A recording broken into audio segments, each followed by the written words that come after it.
Yeah, Geshe-la, thanks for coming here and teaching us. My question was related with the self-grasping ignorance and self-cherishing attitude, which is the root of all the it is the starting point of all the suffering. I'll say it again.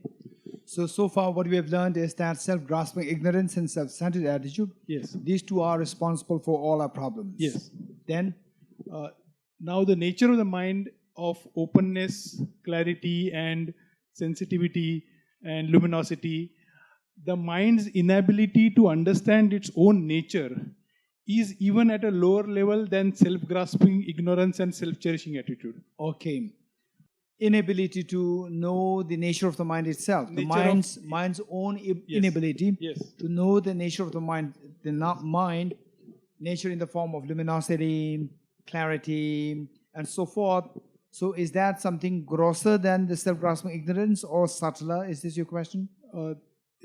My understanding is it is subtler of form of ignorance, which is even at the closest, which covers our Buddha nature. It is, in fact, I would say this is not. This would be grosser. Why grosser? Even without understanding emptiness, if you don't understand emptiness, then we cannot identify the self-grasping ignorance as the cause of suffering. If you don't understand emptiness, we will not identify the self-grasping ignorance as the cause of suffering. Whereas even without understanding emptiness, through introducing the concepts, we can understand the clarity, the luminosity nature of the mind. We can understand it. Can I add one? Yes, yes. Actually, by doing meditation on emptiness and understanding it theoretically, and then internalizing the understanding through the meditation, one may get some glimpse of a self-grasping attitude. But for the mind to know itself, it would need some external medium which will work either like a mirror or like a light to understand, make the mind understand its own nature. And that being a guru, which is an external medium, that understanding even will be a little finer than self-grasping. Not really. Not really. Because even for emptiness, you need a guru to explain that. Then even for the self-nature, the nature of the mind, we need a guru to introduce that. And the nature of the mind in the sense of the clarity, clear knowing, clarity and the cognizance. So that part, it is much easier to be realized or understood as compared to the emptiness. It is easier. Yes, but can I? Yes. See, if we see the four veils which cover our innate nature, Buddha nature, the first veil being a veil of mind's inability to know itself, the second being the veil of duality, the third being veil of afflictions, and the fourth being the veil of the karma, which is the grossest veil, which is outside the. So, will this understanding contradict with this?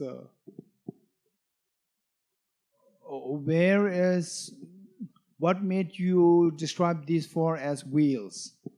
Veils. Yeah. Okay, veils. Okay, yeah. The first veil of understanding your own mind, the nature of your own mind. Yes. Then the veil of duality. Okay. So in fact, where did you get this? In a Kagyu text. Okay, this is what I'm asking you. In fact, the thing is that it doesn't matter what tradition, but then we have to understand it, not just because it is said so. At one point, I was in one place for my personal retreat, and then it so happened that I had I was in one room. In another room, there was another monk, and then the other monk was singing, the Kagyu prayer in such a melodious tune. I was so fascinated. And then I asked the monk if I could get the lyrics. It's a prayers, actually, lyrics. And then I found the lyrics. And the lyrics, very powerful. Very powerful. Then I asked the monk, Wow, this is amazing. This is amazing. Then I asked the monk, what exactly does it mean by this line? Then he was just saying it because it was just tradition. Right?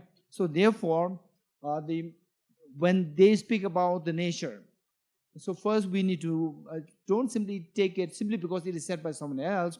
Try to understand what made these great lineage masters, like the great Saint Tilupa, great Saint Naropa, Jesu Marpa, Jesu Mila. What made these great saints say this? What exactly is the thought of these great saints? If you see them, then the nature of the mind, it doesn't mean just the luminosity. No. So this is what we're going to do during the actual class here. From 6, we're doing this Mahamudra.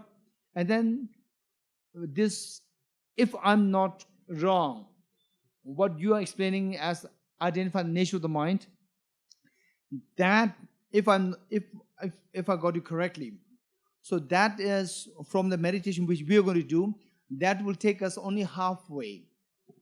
After that, then the emptiness. So this you wait and see. That is so important. Thank you.